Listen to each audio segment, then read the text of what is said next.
भिवंडी शहर आज हमें नेशनल लेवल पर काफ़ी अनजान शहर सा लगता है, जिसकी वजह यहाँ उस तरह का डेवलपमेंट ना होना है जिसका भिवंडी शहर हकदार है। भिवंडी निज़ामपुर की तारीख में ऐसे ऐसे काम और नाम मिलते हैं जिनसे महसूस होता है कि भिवंडी शहर इतना भी अनजान और बुरा नहीं जितना आज हो चुका है, जिसकी वजह हम और हमारे शहर का शासन और प्रशासन दोनों है। हिस्ट्री ऑफ भिवंडी के एपिसोड 3 में खुशामदीद। हमारी व्यूवर्स से अपील है कि अगर आप हमारे काम को आप पसंद कर रहे हैं तो चैनल सब्सक्राइब करना ना भूलें। अगर आप सब्सक्राइब करके हमें कंट्रीब्यूट करेंगे तो हमारी हौसला अफजाई होगी। एक दौर भिवंडी शहर का ऐसा था जब शहर में कई सारे तालाब थे, जिनकी वजह से इस शहर को तालाबों का शहर भी कहा गया था। इसके अलावा पीने के पानी और दूसरी ज़रूरतों के लिए शहर भर में अलग अलग जगह पर कुएं या बावड़ी हुआ करती थी। लेकिन अब पहली सी बात कहाँ,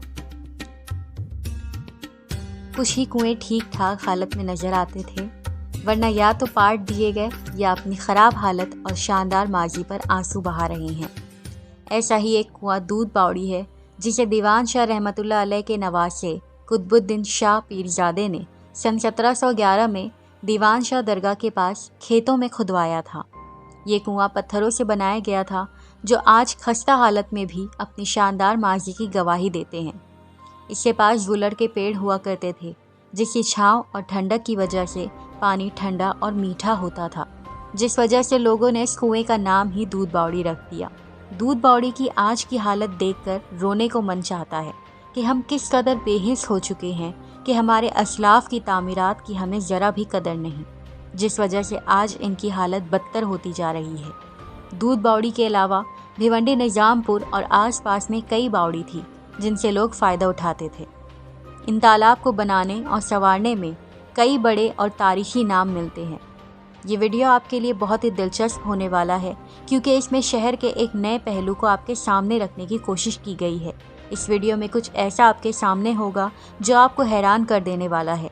इसमें कई नामों की तारीख है जिनसे आप वाकिफ़ हैं, लेकिन उसकी हकीकत से बेखबर।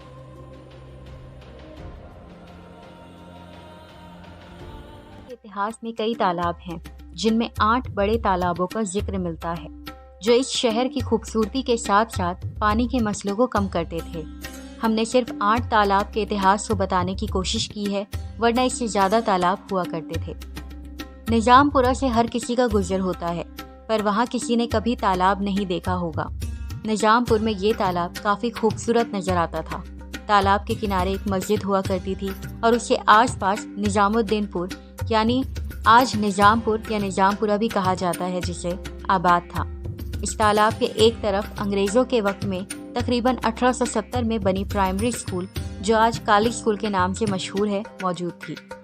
बाद में निज़ामपुर तालाब को पाट दिया गया और आज उस जगह पर भिवंडी सरकारी स्कूल यानी पीली स्कूल कायम है।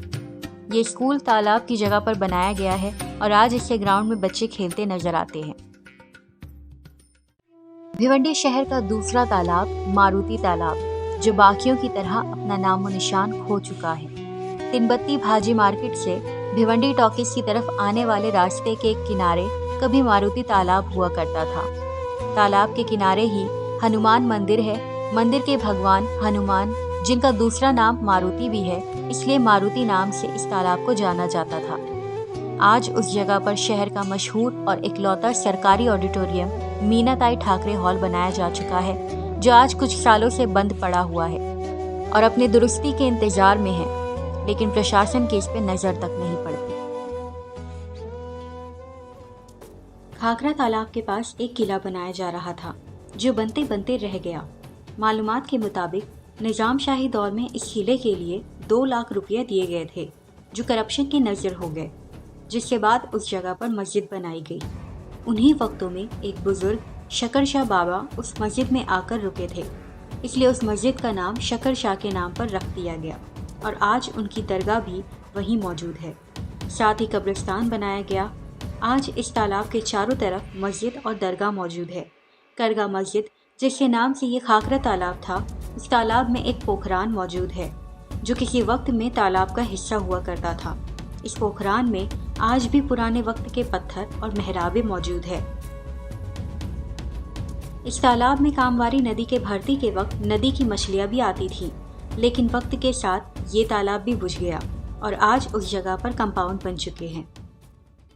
जैतूनपुरा के स्लेब से लगकर खोटाला तालाब हुआ करता था, जिसके किनारे मस्जिद थी। उस मस्जिद को उस वक्त से ही खोटाला तालाब मस्जिद के नाम से जाना जाता है, जिसे तारीख की नज़रों में आदिल शाही या निज़ाम शाही दौर में शहर के कोतवाल ने अवाम की ज़रूरत के लिए बनाया था।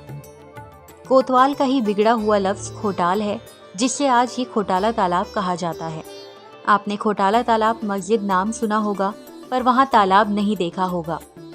बताया जाता है कि खोटाला तालाब के एक तरफ हबशान नाम का इलाका था, जहाँ अफ्रीकन नस्ल के हबशी रहा करते थे, जिनका ताल्लुक उस वक्त की गवर्नमेंट और फौज से हुआ करता था। हबशान के दूसरी तरफ इस्लामाबाद मस्जिद है और अब ये इलाका हफसान अली कहलाता है, लेकिन अब उस जगह ना हबशी रहे ना तालाब। काब तालाब एक मशहूर नाम है जो कोटर गेट के पास है। ये तालाब आज पूरी तरह से ख़त्म हो चुका है। इस पर एक बस्ती बन चुकी है जो बेहद घनी आबादी रखती है। ये तालाब कोटर गेट मस्जिद के पास हवाई बिल्डिंग से रामेश्वर मंदिर तक था। जैतूनपुरा और घूंघट नगर इससे लगकर बने हुए थे। काब तालाब का नाम इसलिए काब है क्योंकि अंग्रेज़ों के दौर में कोटर गेट मस्जिद के पास अंग्रेजी फौज के क्वार्टर होते थे, जिनका बिगड़ा हुआ नाम कोटर गेट है, और काब तालाब के पास अंग्रेज़ों के कैंप होते थे, जिस वजह से कैंप का बिगड़ा हुआ नाम काब पड़ गया। भिवंडी की तारीख में मौजूद एक खूबसूरत तालाब जो अब सिर्फ सरकारी रिकॉर्ड्स में मौजूद है या एड्रेस बताने में इस्तेमाल होता है। ये तालाब बंदर मोहल्ले में खाड़ी के करीब हुआ करता था। तालाब के आसपास नारियल के पेड़ पाए जाते थे। इन्हीं पेड़ों की वजह से तालाब का नाम नारली तालाब रखा गया था। नारली तालाब एक ज़माने में बहुत खूबसूरत तालाब हुआ करता था। ब्राह्मण नली और बंदर मोहल्ले के बीच ये तालाब उस वक्त के हुक्मरानों के लिए सैर व तफरी की जगह थी। तारीख की झलकियों में ये भी पाया गया कि इसी तालाब के पास कोली राजा का महल भी हुआ करता था। वक्त के साथ साथ इससे भी निशान मिट गए, पर अब भी उस महल का एक पिलर मौजूद है, जहां आज घोड़े सवार बाबा की मज़ार है, जिसके बारे में इस सीजन के एंड में खास मालूमात दी जाएगी। फिलहाल बाकी तालाबों की तरह नारली तालाब भी हम खो चुके हैं। आज हमें नारली तालाब की जगह नारली तालाब स्कूल मिलेगी। 1965 में डिफेंस मिनिस्टर श्री यशवंत राव चौहान के हाथों इस स्कूल की बुनियाद रखी गई और मौजूदा वक्त में स्कूल के पीछे लोगों की ज़रूरतों को देखते हुए मशहूर सिकंदर फकी मैरिज हॉल भी बनाया गया। भिवंडी के परशुराम टावरे स्टेडियम से आज कौन वाकिफ नहीं है, पर बहुत कम लोगों को पता है कि परशुराम टावरे स्टेडियम जहां आज मौजूद है, वहां किसी ज़माने में एक तालाब हुआ करता था। ये तालाब काफ़ी बड़ा था, जहां शहर भर के धोबी कपड़े धोने आते थे, जिससे निस्बत से आज तक धोबी तालाब के नाम से ये मशहूर है। परशुराम टावरे स्टेडियम से ज़्यादा धोबी तालाब स्टेडियम से इसे जाना जाता है। पिछले तालाबों के मुकाबले ये काफ़ी बड़ा था। बाद में इसे पाट कर परशुराम टावरे के नाम पर एक स्पोर्ट कॉम्प्लेक्स बनाया गया। ये बात नोट कर लें कि बनाया गया है, संभाला नहीं गया है, क्योंकि आज इतना बड़ा स्टेडियम होने के बावजूद ये बेहद ख़राब हालत में है, जबकि इसी शहर में चैलेंज ग्राउंड जैसे स्टेडियम है जिनको मेंटेन रखने में तो BNCMC एक्टिव दिखती है, पर परशुराम टावरे स्टेडियम और इसी तरह रमज़ान नबू यानी मामू भांजा ग्राउंड की तरफ से भी नज़रें फेर लेती है। सन 1711 में दीवान शाह रहमतुल्लाह अलैह के नवासे सैयद कुतुबुद्दीन साहब पीरजादे ने दरगाह दीवान शाह के मेले में आने वाले लोगों के लिए ये तालाब खुदवाया था। ऐसा भी बताया जाता है कि पुर्तगालियों से जीतने के बाद इसकी तामीर की गई थी और नसरुल्लाह, जिसका मतलब अल्लाह की मदद होता है, इस जीत की खुशी में इस नाम के साथ तालाब बनाया गया था। इस तालाब के किनारे दीवारें भी थी और आसपास से गांव में पानी पहुंचाया जाता था। तालाब में उतरने के लिए सीढ़ियां बनी हुई थी, जिन पर बैठकर लोग वज़ू बनाते थे, जिसकी देखभाल ना होने से वो भी अब टूट फूट गए। जब गर्मियों में पानी की किल्लत होती थी तो लोग बैलगाड़ियों के जरिए लकड़ियों के ड्रमों में पानी भरकर ले जाया करते थे। तालाब का नक्शा पहले से काफ़ी बदल चुका है।